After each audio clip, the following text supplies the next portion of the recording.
Welcome back to the Anxiety Slayer podcast. I'm Shan Vanderleek, here with my good friend and co-host, Ananga Sivir. Happy New Year, everyone. Today we're discussing Ayurveda's take on New Year's resolutions, and I'm grateful that we're having this conversation. As you know, Ananga, I gave up resolutions a really long time ago, but I do set intentions, and as we were looking at what we wanted to share as our first podcast in the new year, I really enjoy Ayurveda's take on New Year's resolutions, and I'm glad we're going to dig right in. Yeah, I love how with Ayurveda you can explore the energies around you in the seasons and your individual makeup and how it all rolls together. It gives us a good insight. And today we're going to talk about how the different doshas handle goals. We're going to talk about Kapha season, because that's what we're in right now, how we can care for ourselves, and how we can learn what is really helpful and calming for anxiety for all that we learn throughout this conversation today. We're going to leave you all loved up so that you know how to move forward in this new year. How do the different doshas handle goals and resolutions? Well, the Vata body and mind type, which is the airy nature, loves change. So they'll use their creative, natural quality that they have, their creative nature, to think of loads of things they want to do and loads of things they want to change. The thing with Vata is it's very generative. So once they start making a list, and I've done this myself when my Vata's there, start making a list and you just think, oh yeah, and I could do this and I could do that. So they love lists and creative ideas and new things to try, new things to do. Pitta, they're the more fiery mind-body type. They like achievement, they like accomplishment. So they will set goals and make plans in a more structured way. But they can get really frustrated when things don't click into place as they plan. That can be very challenging for them. Sometimes challenging for those that live with them as well. I can attest to that. And Kapha, they're the more earthy type, earth and water type. And so they struggle with motivation. They can focus, and Kapha has stamina. It's got the most stamina of all the three mind-body types. But they struggle with motivation and they struggle with energy. That's their challenge. So they can focus and they can move forward, but they tend to do it steadily. That's good. Steady's good. But they can struggle and kind of sit down on the path and lose direction because they lose motivation very easily. So when Kapha increases, it resists change. It has a stubbornness to it. And we're in Kapha season. That's the season we're in now. And isn't it interesting that in Kapha season is the time that you hear everybody talking about their goals and plans and resolutions and intentions, etc., when it really is a quieter time. So I find that interesting. Yeah, and that's really why I wanted to talk about that today. We talk a lot about self-compassion. So if you want to make intentions and directions for your year, that's always a lovely thing to do, a good thing to do. But we shouldn't expect rapid progress in the most challenging season for manifesting. So I think it just helps us go with the flow and understand the season we're in, the environment we're in. And then we know how to make the best of it, because there are some very good things, good energies available to us at this time of year, and some very good energies for calming anxiety. And it probably makes sense for us to remind our listeners of the qualities of Kapha. And so some of those qualities are cold, wet, heavy, slow, sticky, dull, steady or static, very dense, very solid. And it always helps me when I'm thinking about the different qualities and what's happening in my body or in the season, and then how to address that and what we can do, knowing the qualities, knowing where we are seasonally, if we're in the winter season where we live, and then taking it from there. Yeah, because none of those qualities sound particularly like goal-setting qualities or goal-supporting qualities. They're not dynamic and fiery and moving. They're static and slow. Right. And sticky. Sticky is a real quality of Kapha. If you think of the elements of kapha are water and earth. So if you mix those two together, you get clay. So it's heavy and dense and sticky. So if we're trying to make big resolutions and big plans to move forward, that's the energy we're trying to move through. Yeah, that makes me think of a path that I was walking in Costa Rica last month and how much I wanted to move through the path quickly to get to the waterfall, to get to the place where I was going. And yet it was so sticky and so dense and so slippery that I was forced to slow down, take my time, one step at a time, stay with it carefully, and then finally get to the reward. Right. My pitta mind wanted to fly down the hill. Yeah.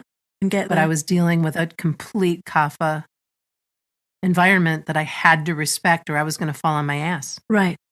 Yeah. And that applies. Otherwise, we're going to make big goals and plans and we're not going to be able to maintain them. And it's that thing where, you resolve and then you dissolve and then you feel bad. You just feel bad. It's like, every year I think I'm going to do this. And 3 weeks into January, I'm not doing it. It's not a good time to do it. And I think it really helps to know that we can make small changes. We can make good adjustments that are going to support our body and our mind. It's not the best time for manifesting goals and bringing resolutions into being, but it's a great time for preparing the ground. And Ayurveda prescribes balancing practices, and I believe they're called Ritucharya. Is that how you say it? Yeah, Ritucharya. Will you talk a little bit about that? Because that's, I'm still in the learning phase of Ayurveda compared to all of your studying and knowing, and I'd like to know what that balancing practice is. So Ayurveda has these markings of ways to take care of ourselves. One of the key healing practices of Ayurveda is Dinacharya, which is daily routine, daily care, which we've talked about on the podcast before. So Ritucharya is seasonal care. And according to those qualities that you just described, cold, wet, heavy, dull, these are the qualities of winter. Certainly in the UK, this is very typical of our winters here. So Ayurveda gives nutritional guidance, emotional guidance, practical lifestyle guidance of how to balance those attributes, those qualities that are there in our environment, how we can adjust ourselves so that we don't get swamped by them or too affected by them, and we can keep balanced and healthy. So that's Ritucharya, it's seasonal care. And it's so very helpful when you learn how to care for yourself through each season, when you start to make different choices that are more in alignment with it. And that's something we've talked about in many podcasts. And to make that a part of your day, did you say Dinacharya? Mm-hmm. Yeah. To realize that, okay, if I'm living in the winter right now, Ayurveda teaches me that like increases like, so cold increases cold. And at this point, then the general rule is to apply gentle opposites to our diets and to our environments for balance. Yeah. And that's why we talk about warm baths and showers and warming oil and oil massage to help our dry skin and nourish our nerves, of why it's important to have dry and warm clothing to keep our body temperature from dropping, to stay away from the cold foods and the things that we consume in the summer, frozen foods and cold beverages and things like that, because those things will aggravate the kapha dosha. And that's why this time of year, if you think about it, if you look at what you're even attracted to, chances are you're more attracted to making a pot of soup, or maybe you're having more warm drinks anyway. Your meals might be a little bit different with more root vegetables and potatoes and greens that are made a little bit different way. And that's part of the natural knowing, but then you take it another step and get really mindful of, oh, this makes so much sense. I am applying a gentle opposite here that my body and mind are going to be so much happier for. Yeah, and it's very healing. It's very simple, but it's very healing. There's a teaching in Ayurveda called Pragya Aparad, which means the root of our illness is in what one of my teachers calls it in a very casual way. She says, you know better, but you do it anyway. Oh, I am so that. We all are, to a greater or lesser degree. Pragya Aparad translates as a mistake of the intellect. It's like a slight against yourself. So when we know how to live with the seasons and we know how to look after ourselves, we're really practicing active, preventative healthcare. And it's really important and significant. It's not just a little thing like, oh, I'm going to keep warm. I'm going to put some ginger with my potatoes or some paprika, or I'll put some cumin here. This is medicine. This is living medicine that we can bring into our own homes. I remember just as I began learning Ayurveda, I went out with a friend to a coffee shop, and it was about late October, early November, and I had one of those blended ice drinks. And I remember I was just learning about that, and I remember thinking, oh, maybe this isn't, such a good idea now the weather's getting colder. Anyway, I had it, thoroughly enjoyed it, and the next day I got sick. Yeah. And I got a cold, and I knew it was from that. It was too much cold at that time of year coming into my body. So that was my Pragya Aparad. Yeah. And when you learn that it is human nature for us to know better and do it anyway, start to celebrate the times when you know better, think you're going to do it anyway, and then change your mind and make a better choice. Right. Because then you can celebrate the little choices that you're making. Before the podcast today, I was sharing with Ananga that I think I'm really close to done drinking coffee. And I've never been a big coffee drinker anyway. I usually will start the day with a cup of coffee. And I'm learning that it's more of a habit than anything, and that my body, I end up leaving it around and it ends up getting cold. And then maybe I'll even put a little warmer in it, and I'm still not finishing it. My body is avoiding it. And now I'm at this place where, perhaps it's time to replace that. And I've got some ground chicory now that I love the flavor of, and I have some different teas. And we were talking about how I could make my own blend of chai. And so I think this applies because I know the coffee isn't good for me. The caffeine isn't good for my anxiety, and it's certainly the acid isn't the greatest thing for my body, etc. And so now I feel like, I can make a better choice and still maybe enjoy it even more by putting something a little bit healthier in my cup.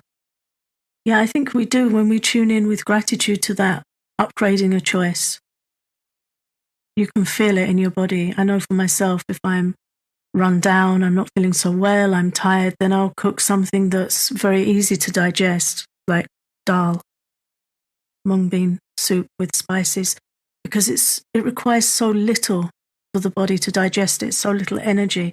And I know when I eat that, I can feel my body thanking me. Mm-hmm. And it's a really good feeling to know that you're doing something to help yourself. It increases your self-respect. It definitely increases well-being, a sense of well-being in the body and in the mind too. It really does. Active movement is also important this time of year, and I know that it's not always the easiest. And I'm giving so much thanks right now for the treadmill that we have that I can happily say is not being used to hang my clothing on. I'm actually getting on it almost every day, and I've figured out a way to trick myself. I watch classes. I get myself in a state of learning. So I'm either listening and learning or watching and learning and walking. Yeah. And it has made such a difference. And when I'm done, there's just this little part of me that's just my body is so grateful. It's like, oh gosh, that really wasn't that hard for me to move. It's much easier for me to move when it's not winter, admittedly. And a lot of people feel like that. Well, again, if you're looking at the qualities of kapha, yeah, and talking about its static, heavy nature. Yeah, I want to go just sit in my chair. Absolutely, that's what it makes us want to do. The other thing to note too is we have less sunlight this time of year, and as soon as the sun comes out, and it was out a little bit yesterday. It hasn't been out much in the last several days. Boy, my face is right in the window or out right outside, even if it's for 5 minutes, to just let it that warmth and that light. And I know that seems kind of silly, but it's not silly. You want to get out in the sun whenever you can. You want to feel that in your bones whenever you can. Yeah. We need to be bringing in as much light and warmth as we can at this time of year as a conscious balancing act. We're having one of our very grey winters in the UK. So yesterday was a sunny day. I woke up and the sun was reflecting on the trees outside my window. So then when the rest of the house woke up, we were like, sun, it's sun. So we went out because you have to make the most of it. So we went to the woods in the afternoon and made the most of what light there was. And I felt so good for doing that and so grateful that I had a fairly free day and I could do that. But, even if we can't, get your chair by the window, get your face out the window, see it, feel it, know it's there. It brings warmth to our bones, to our tissues in our body that counteracts too much of a kapha influence. It brings light to our mind, which helps with anxiety. Warmth and light are very, very helpful. And if the sun's not out, then light a candle in the evening and meditate with it, be with the light, feel the warmth, be with that energy. I go through so many soy candles and beeswax candles in the winter because my day begins lighting a candle. And but I love it. It's part of the ritual. It's a part of bringing on the day and bringing in the light, and it makes a difference. Yeah, it's good. So how does knowing all of this, everything that we've just shared, how is this helpful for calming anxiety this time of year? Because the kapha season has some good qualities in it that are helpful for calming anxiety. And if we know them and we know how to use them, they can benefit us. But if we're trying to push through and we just feel like I should be getting things done, and we live in a world where really we expect everything to be the same all seasons. We live in quite an artificial indoor environment a lot of the time. So we're not always aware of these energies that are at play around us. So we feel like, no, I should just do it. So we're pushing.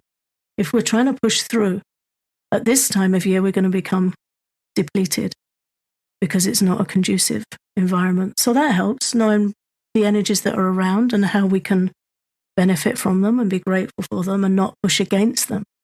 And the other thing is that anxiety is provoked by striving, overachieving, too much information. We need rest periods, and this is a natural rest time of year. If you think of a winter bear, hibernating animals, that's the energy that's around us.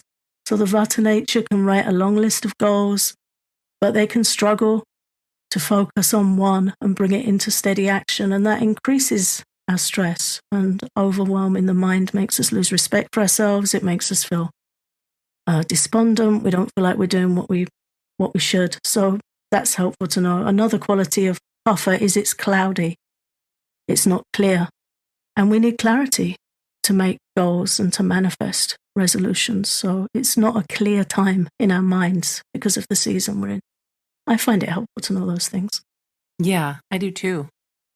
And to be in a space where I can celebrate what I can accomplish without expecting, because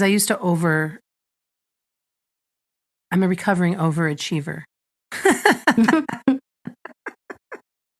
And now I like to choose one or two areas that I really want to make a big difference with in the year, and then slow and steady move toward them. Yeah. And then continue to revisit them to see if they still have the same energy or interest or charge 90 days from now or whatever. But to celebrate little achievements, little changes in the choices that you make each day, to look back and go, oh my goodness, look at what I did. Look what I gave myself today. Yeah. And, we're not saying that don't do anything this year positive or moving towards or aspirational. It's just don't pile on and expect it to be easy, because the environment's not going to support that. But yeah, always making little changes for our health and for our well-being. That's always a good thing to do.